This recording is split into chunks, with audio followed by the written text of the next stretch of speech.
Okay, Cha Young comes in early. Oh, this is Designated Survivor 60 Days, episode 13, part 3 now. This is the last part. I'm working on episode 14 right now, everyone, trying to get everything done today. Um, so he comes in and he Cha Young comes in. He tries to talk to Jung Si, who is still cold to him because of what happened. President Park, his polls are down. He's in second place, but there's a giant margin between him and Assemblyman O. But previously, Cha Young tried to get Secretary Han to get on board, and he said like if he won the polls, then he would. So he tells him that because of the polls, that he would never get on the campaign. Um, so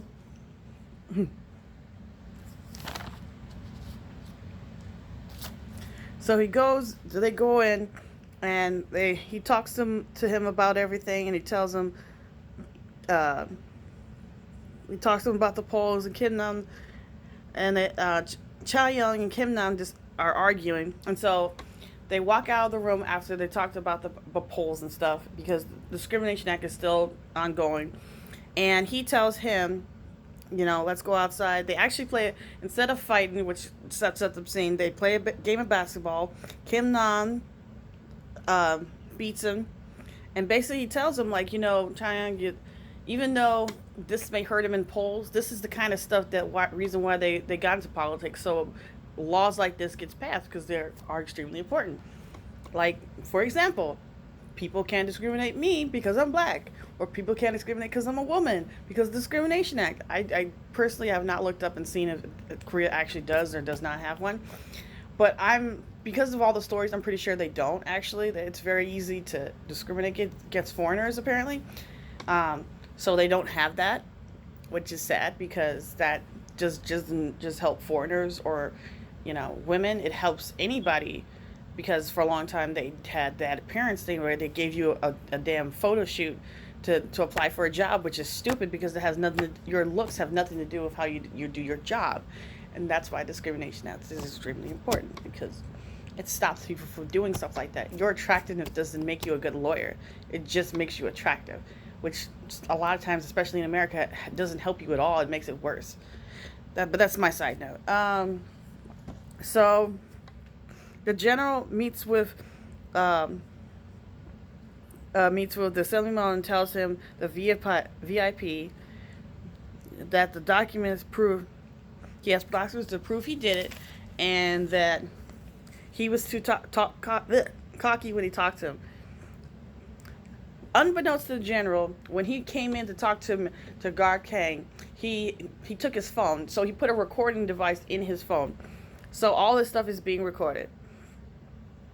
And basically, he tells him like he has a history of everything, and that uh, instead of being a puppet for the VIP, that he should redesign what's happening. Assemblyman and O calls Mr. Kim for a meeting with the VIP. He threatens to get out of the race if he does not meet him in person. The director comes back to him saying to use him for yeah. Uh, yeah, to meet in person.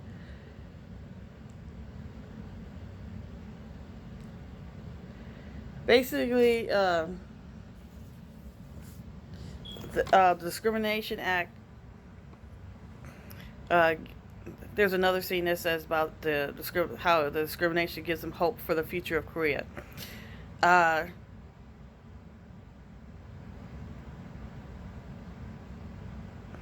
basically, the director just tells him, and this is the director for previously who came out, tells him, he gives her hope for the future, and that uh, it makes her feel like that people who run for office aren't soulless, and that for the first time in her life, she's actually going to vote, which is really surprising and really wonderful. And this had really high ratings, so maybe an episode like this makes people think like, wow, maybe maybe my discrimination is, or my bigotry or my beliefs have no merit, and that I should become better. We have a hard enough problem in the United States getting that done. So 10 years from now, Korea is gonna be here in the thick of things, hopefully. It ends with President Park calling for the cabinet meeting about the Discrimination Act. Now we're on episode 14. Bye.